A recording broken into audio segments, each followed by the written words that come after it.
Jadi kalau ada orang sholat kemudian tidak menghadap ke arah kiblat, maka sholatnya tidak sah. Biasanya, mohon maaf, ada dua golongan yang kadang-kadang belum terlalu peduli dengan ini. Golongan pertama, anak kecil, kan, yang saat dilatih dia menunaikan sholat. Kadang-kadang orang tua itu merasa bangga kalau anaknya sudah mulai sholat, yang penting ikut-ikutan sholat. Saya mohon sebesar-besarnya, kalau bisa mengarahkan anak pada yang benar, jangan bangga pada yang salah. Kasihan kalau sudah terbiasa, nanti sulit lagi untuk membenarkannya. Ya, jadi mohon benarkan dia cara yang sholat yang baik. Untuk laki-laki, mulai kalau sudah terbiasa bisa ke masjid, ajak dia ke masjid supaya kenal bahkan dengan masjidnya.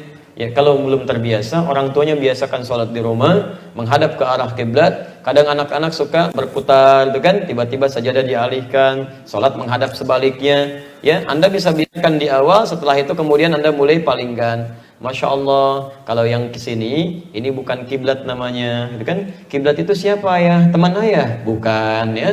Kiblat itu arah kita menunaikan sholat. Kalau ke kiblat, Anda bisa jadi pintar. Tapi kalau kesini, wah sulit nanti belajarnya. Dia palingkan lagi. Jadi sesuai dengan dunianya. Ya, kalau dia senang dengan mainan, kalau ngadap ke kiblat, mainan bisa dapatnya bisa cepat. Kalau nggak ke kiblat, bisa lambat mainannya. Begitu ya. Nah, jadi dia lebih ada nuansa-nuansa untuk cepat dia belajar. Ya, paham ya? Itu golongan pertama. Golongan kedua, maaf, orang yang memang sudah mulai kehilangan sebagian dari kesadarannya. Ada yang disebut dengan masa ardhalil umri atau pikun. Ya. Kadang-kadang suka lupa. Nah, yang seperti ini, walaupun ada toleransi bagi dia sendirian kalau tidak ada pendamping, tapi kalau ada pendamping, dia mesti diarahkan. Ya, mesti diarahkan. Kadang-kadang sholat pertama menghadap kiblat, besoknya lupa, tiba-tiba menghadapnya miring jauh misalnya kan. Ketika sedang sholat, antum bisa langsung arahkan seperti ini. Paham ya? Baik. Nah, kalau ada orang sehat masih salah kiblat, kemungkinan masuk pada dua kategori ini. Ya, dia sehat tapi kekanak-kanakan, ya, dia sehat tapi juga kurang peduli dengan agamanya. Baik, ini yang pertama. Yang kedua, saya berhenti di sini dulu, nanti bagian yang kedua, kemudian kita praktek, lalu kalau ada yang mau ditanyakan, nanti kita bisa diskusikan.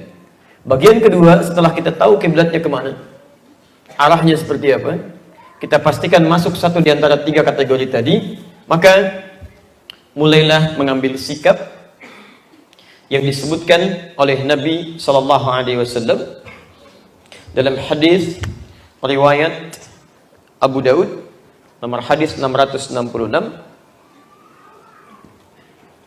atau tidak semua orang bisa mengalami ini, tapi punya kondisi yang berbeda. Bisa ada di Al-Bukhari di bagian kedua halaman 468, juga di Abu Daud dengan hadis redaksi yang mirip sama dengan halaman dan juz yang kami cantumkan ini. Baik. Sekarang Anda sudah tahu kiblatnya, arahnya kemana? Lalu apa yang kita lakukan? Memulai sholatnya, sudah tahu arah kiblatnya, lalu kita melakukan apa? Awas, hati-hati. Yuk kita bacakan hadisnya. Kata Nabi, "Shalli qa'iman au qa'idan au ala jambin." Silahkan Anda memulai sholat, imma dalam posisi berdiri. Satu, yang ini hadisnya. Berdiri. Shalli qa'iman, ini perintah. Dan kalimat hadisnya, shalli qa'iman. Salatlah Anda dengan berdiri.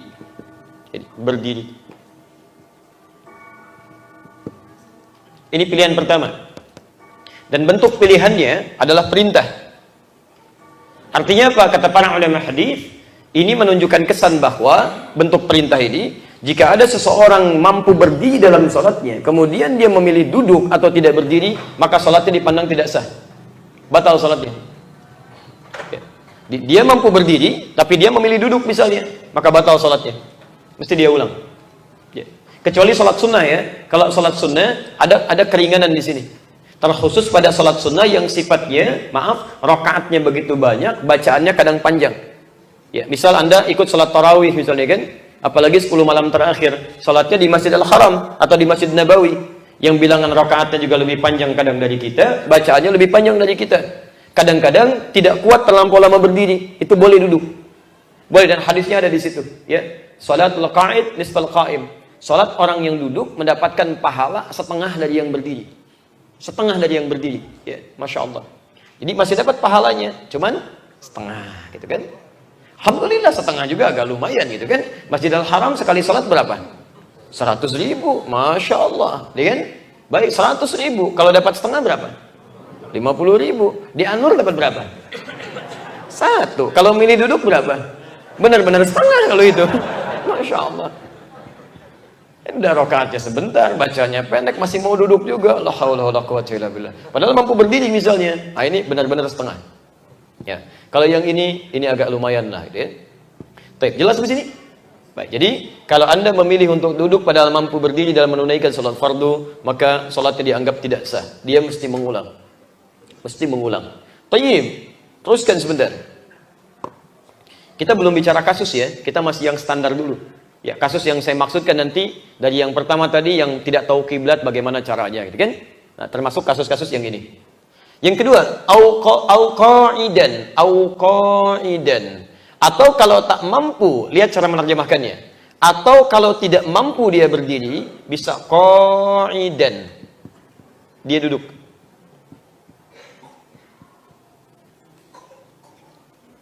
Baik. Au ala jambin. Ala jambin. Atau silahkan sambil berbaring. Kalau tak mampu duduk, berbaring. Ini urutannya. Jadi Masya Allah, ada banyak kemudahan dalam menunaikan ini. Ya, Anda yang mampu berdiri, silahkan berdiri. Ada persoalan di kaki, nggak bisa berdiri. Tapi perhatikan, tidak langsung duduk. Karena urutannya menggunakan kata au. Au itu sepanjang masih bisa berdiri dalam sebagian prakteknya, maka jangan langsung pilih duduk. Misal, Anda kesulitan masalah di lutut, ya, sujud yang sulit, ruku yang sulit, tapi berdiri masih bisa berdiri. Maka cara terbaiknya, jangan langsung Anda kemudian duduk, tidak. Ya. Karena Nabi pun pernah bersandar kepada tongkatnya begini, saking ingin berdirinya. Ingin menunjukkan masih mampu. Ya, walaupun kemudian dalam ruku dan sujudnya kemudian dilakukan dengan cara pelan-pelan sampai kemudian beliau duduk.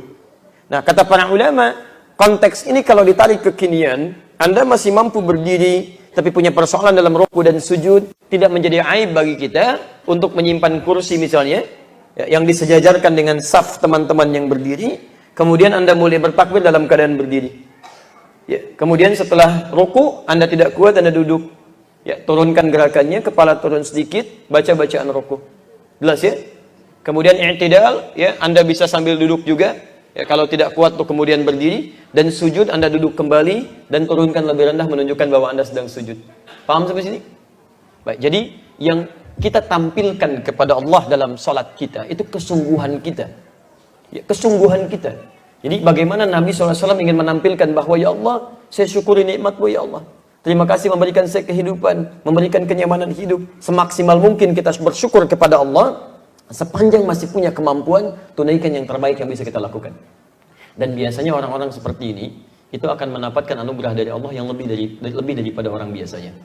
Di Anda semakin serius beribadah kepada Allah, maka Allah pun akan lebih serius memberikan nikmat kepada kita dalam kehidupan. Ya, itu rumusnya sudah ada. Di Quran surah kedua, ayat 151. Sampai 152. Lihat di 152-nya. 151 untuk Nabi, 152 untuk termasuk kita umatnya. Posisi paling kanan sebelah bawah. Fadhkuruni adzkurkum washkuruni wala takfurun. Fadhkuruni, maka ingatlah kepadaku. Menggunakan fa dengan cepat. Ingatlah kepadaku dengan cepat. Adzkurkum, secepat engkau mengingat kepadaku, maka aku pun akan secepat itu atau bahkan lebih cepat dari ingatanmu kepadaku. Jadi kalau Anda cepat merespon ketentuan Allah, Allah pun akan semakin cepat merespon kebutuhan kita. Anda sholat misalnya, kan sering saya istilahkan ini kan, subuh 4.47, Masya Allah, dipanggilnya 4.47, Allahu Akbar, Allahu Akbar. Ya, lalu Anda misalnya datang kepada Allah sesuai panggilan itu. 4.47 misalnya sholat subuh adzan dipanggil, Anda datang sesuai panggilan. Anda diingatkan, Anda ingat, maka Allah pun hanya akan ingat kepada Anda saat Anda memanggilnya. Anda nggak panggil, nggak akan ingat. Bukan nggak ingat berarti maksudnya nggak ingat dengan Anda, bukan, nggak akan perhatikan. Ya, jadi Anda dipanggil, Anda ingat. Anda manggil Allah, minta, baru Allah akan respon. Tapi yang hebat, belum dipanggil, dia sudah respon. Ada yang bangun jam 3, ada yang setengah 3, ada yang setengah 4. Masya Allah, dia berwudu, ada yang mandi dulu, ada yang berzikir, ada yang tahajud dulu, ada yang baca Al-Quran, ada yang istighfar. Padahal yang fardu belum dipanggil. Maka orang seperti itu, Masya Allah, akan selalu dibimbing oleh Allah. Direspon bahkan sebelum dia minta. Ya. Banyak kalangan sahabat Nabi, kalau Anda belajar sirah itu indah sekali. Kebanyakan mereka bahkan belum minta, sudah diberikan. Belum memohon, sudah disiapkan. Makanya Imran dengan istrinya itu Handa dilukiskan di Quran surah ketiga Ali Imran ayat 35 sampai 37 itu, posisi paling kiri dari tengah sampai dengan ke bawah. Masya Allah, itu kan indah. Ya, menyiapkan anaknya supaya dekat dengan Allah, disiapkan, berikhtiar, cari guru terbaik, cari tempat yang baik. Apa yang dijamin oleh Allah? Perhatikan kalimatnya di ayat 37-nya. Fataqabbalaha rabbuha biqabulin hasanin wa ambataha nabatan hasana. Allah sampaikan, kami terima ikhtiar kedua orang tua itu. Saya akan perhatikan, kata Allah, anaknya ini dari mulai tumbuh dia sampai dengan wafat.